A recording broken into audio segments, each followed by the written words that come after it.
नमस्कार दोस्तों, मैं हूं गौरव और आज मैं आपके साथ शेयर कर रहा हूं इनकम टैक्स रिटर्न प्रोसेस के बारे में।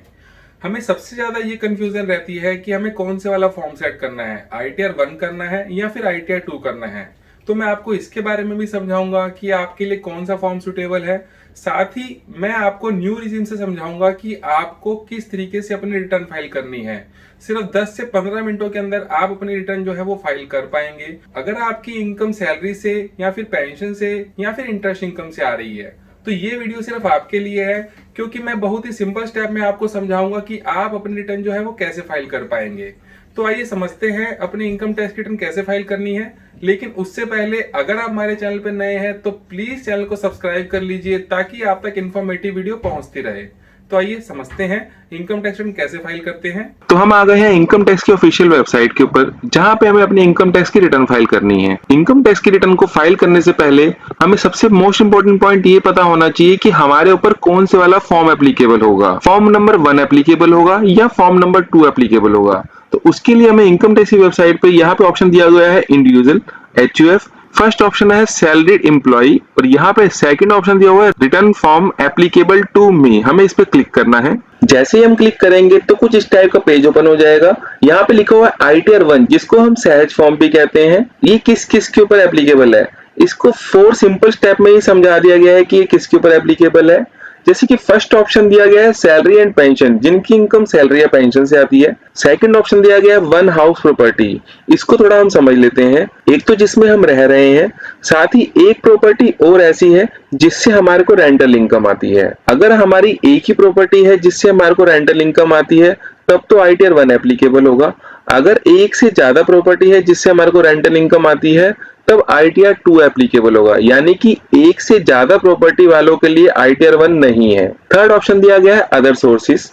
यहाँ पे दिया हुआ है इंटरेस्ट। इंटरेस्ट के अंदर सब कुछ कवर हो जाएगा, आपका सेविंग बैंक का इंटरेस्ट, FD का इंटरेस्ट या अदर कोई इंटरेस्ट। साथ ही दिया हुआ है फैमिली पेंशन, किसी की फैमिली पेंशन आती है या फिर डिविडेंड। फोर्थ ऑप्शन समझाया गया है एग्रीकल्चर इनकम अप टू ₹5,000। यहाँ पे लिखा भी हुआ है this return is applicable for resident, वो रेजिडेंट होना चाहिए। और total income from any of the following sources up to ₹50 lakh. इन चारों का टोटल मिला के अगर इनकम 50 लाख से कम है तो ही ITR 1 एप्लीकेबल होगा और सारी कंडीशन में जो है वो ITR 2 एप्लीकेबल होगा। यहाँ पे एक नोट भी दिया गया है ITR 1 can not be used by a person who. कौन कौन ITR 1 नहीं यूज कर सकता? या तो वो किसी कंपनी का डायरेक्टर हो या फिर उसके पास कोई अनलिस्टेड इक्विटी शेयर्स हो। कुछ पर्सन ऐसे हैं जो सैलरी के साथ साथ शेयर भी सेल परचेज करते हैं, वो चाहे F&O में करते हो या इंट्राडे में करते हो। जो F&O, इंट्राडे या शेयर सेल परचेज करते हैं, इन सब के लिए भी ITR 1 नहीं होती, ये भी ITR 2 के अंदर ही कवर होते हैं। नेक्स्ट ऑप्शन में दिया गया है कोई साइनिंग अथॉरिटी या फिर any income from outside India. या तो कोई साइनिंग अथॉरिटी हो आपके पास आउटसाइड इंडिया की, या फिर इनकम आ रही हो कोई आउट ऑफ इंडिया से, तो वो भी ITR 1 के अंदर कवर नहीं होते। नेक्स्ट ऑप्शन उनके लिए है जिनका कैश विड्रॉल मैक्सिमम लिमिट से ज्यादा है और कैश विड्रॉ करने के बाद जो बैंक है वो TDS काट लेता है 194N सेक्शन से। अगर ऐसा कुछ भी है तो इस केस में भी ITR 1 एप्लीकेबल नहीं होगा।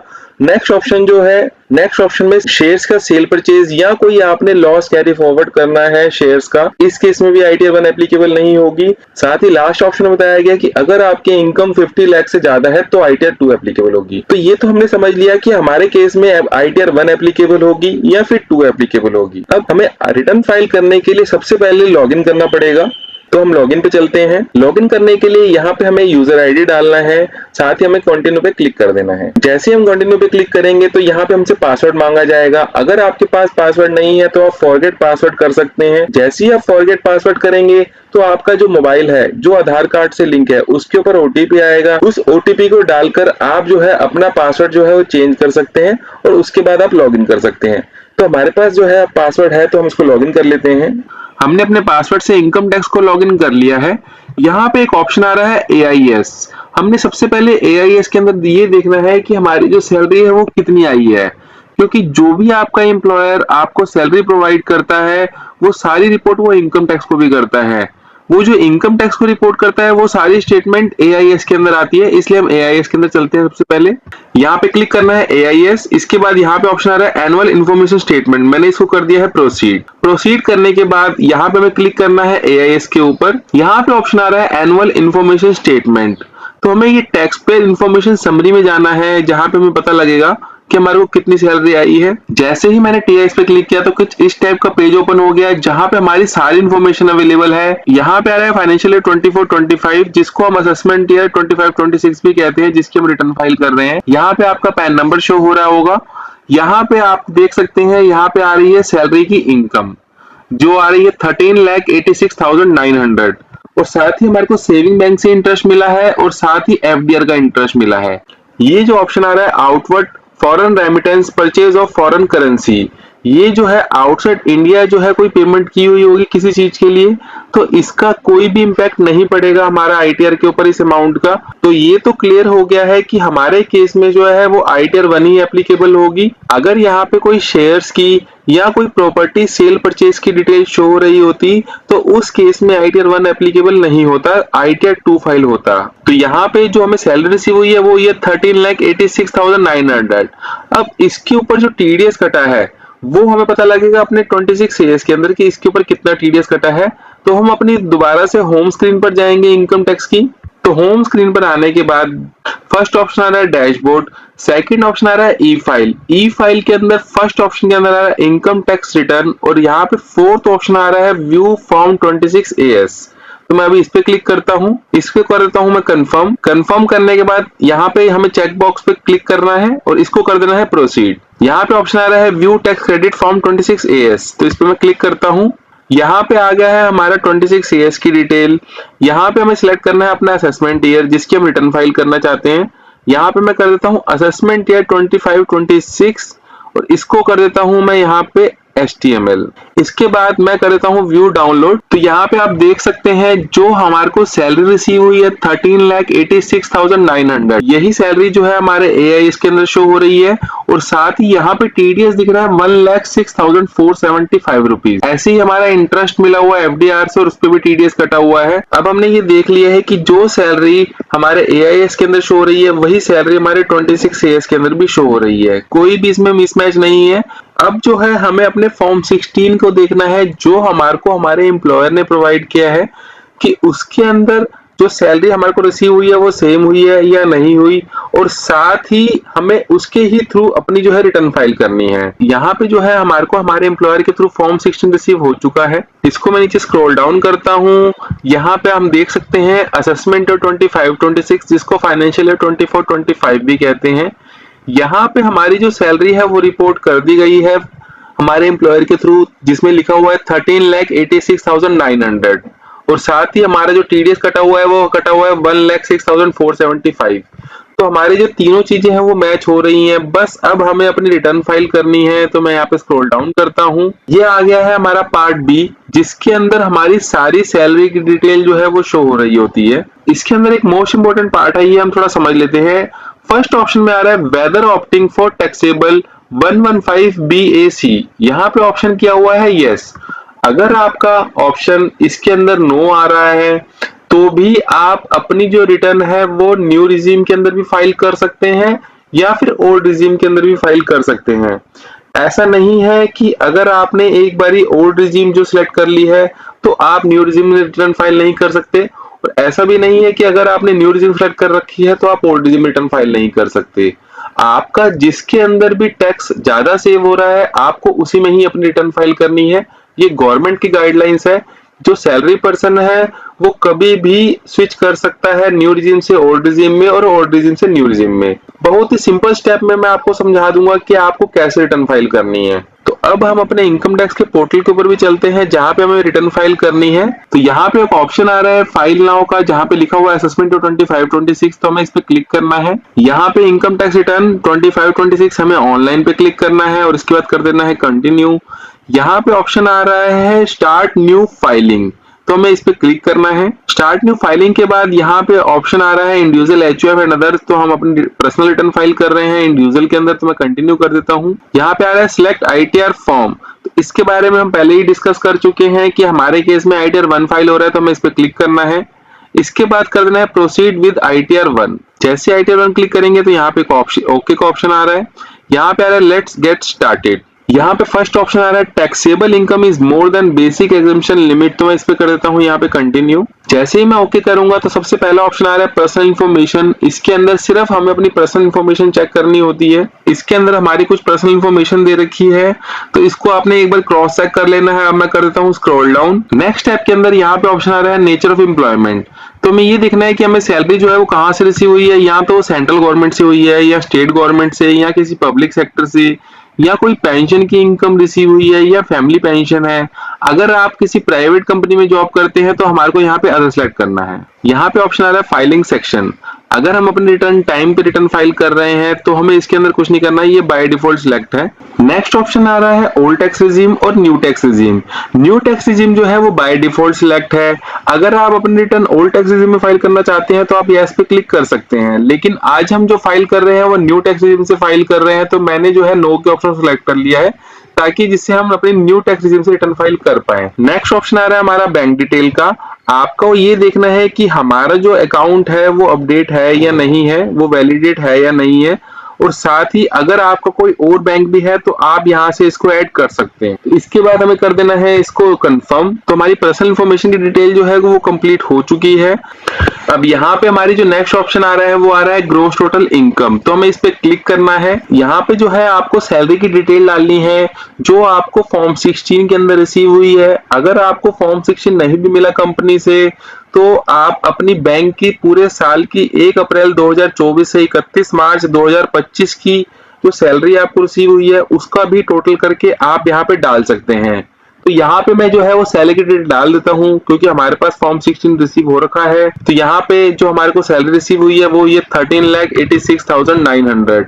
तो यहाँ पे मैंने सैलरी डिटेल डाल दी है। यहाँ पे हम देख सकते हैं जो सैलरी थी वो तो हमने डाल दी है। अब हमें मिली है स्टैंडर्ड डिडक्शन, क्योंकि न्यू रिजीम के अंदर मैक्सिमम एग्जम्पशन और डिडक्शन जो है उसका बेनिफिट नहीं मिलता, इसलिए हम अपनी जो रिटर्न के अंदर वही डिटेल डालेंगे जो हमें अपने फॉर्म 16 में मिली हुई है। तो यहाँ पे हमें स्टैंडर्ड डिडक्शन के अंदर 75,000 डिडक्शन मिली है।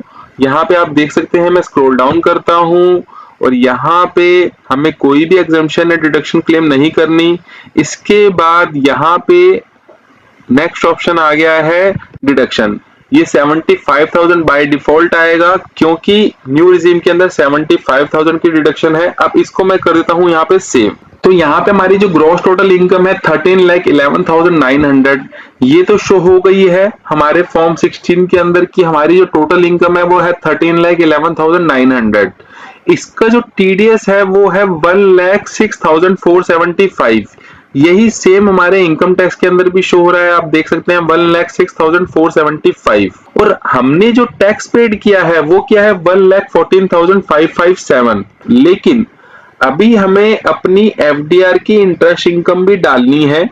अगेन हमें ग्रॉस टोटल इनकम वाले ऑप्शन में जाना है और इसके बाद नीचे स्क्रॉल डाउन करने के बाद यहाँ पे जो ऑप्शन आ रहा है इनकम फ्रॉम अदर सोर्सेज, इस पे करना है क्लिक।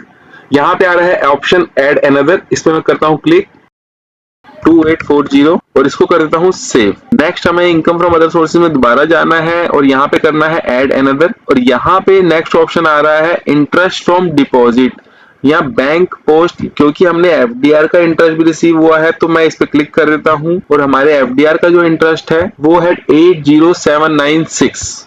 तो मैं यहाँ पे डाल देता हूं 80796 और यहाँ पे कर देता हूं इसको सेव। सेव करने के बाद हमारी जो टोटल इनकम है सैलरी की वो भी आ चुकी है। हाउस प्रॉपर्टी की कोई हमारी इनकम नहीं है और ना ही हमने कोई डिडक्शन क्लेम की है। इनकम फ्रॉम अदर सोर्सेज है हमारी 83636। अब हमारी ग्रॉस टोटल इनकम जो आ गई है वो आ गई 13,95,536। तो एग्जम्प्ट इनकम अगर आपकी कोई है तो आप यहाँ पे रिपोर्ट कर सकते हैं, हमारे केस में नहीं है तो मैं इसको यहाँ पे करता हूँ कंफर्म।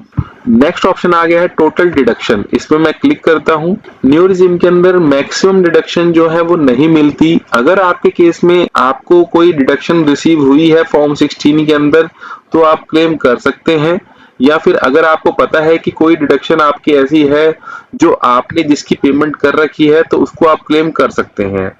लेकिन हमारे केस में नहीं है, तो मैं इसको करता हूँ कंफर्म। जैसे ही मैं कंफर्म करूंगा टोटल डिडक्शन पे, तो ये ग्रीन टिक आ जाएगा। नेक्स्ट ऑप्शन आ रहा है टैक्स पेड 1,14,557। ये हमारे 26 ईयर्स के अंदर आ रहा है, हम इसको क्रॉस चेक कर सकते हैं। 106,475 जो सैलरी का है, और जो इंटरेस्ट का है 8082 114,557, यही सेम हमारा जो है इनकम टैक्स के अंदर शो हो रहा है। तो इसको मैं यहाँ पे करता हूँ कंफर्म। जैसे ही मैंने कंफर्म किया, तो यहाँ पे आप देख सकते हैं हमारा जो सैलरी का टैक्स है वो आ गया है। अब वेरीफाई और टैक्स लायबिलिटी डिटेल, इस पे हमें क्लिक करना है। तो जो हमारा टोटल टैक्स आ रहा है वो आ रहा है 1,23,872।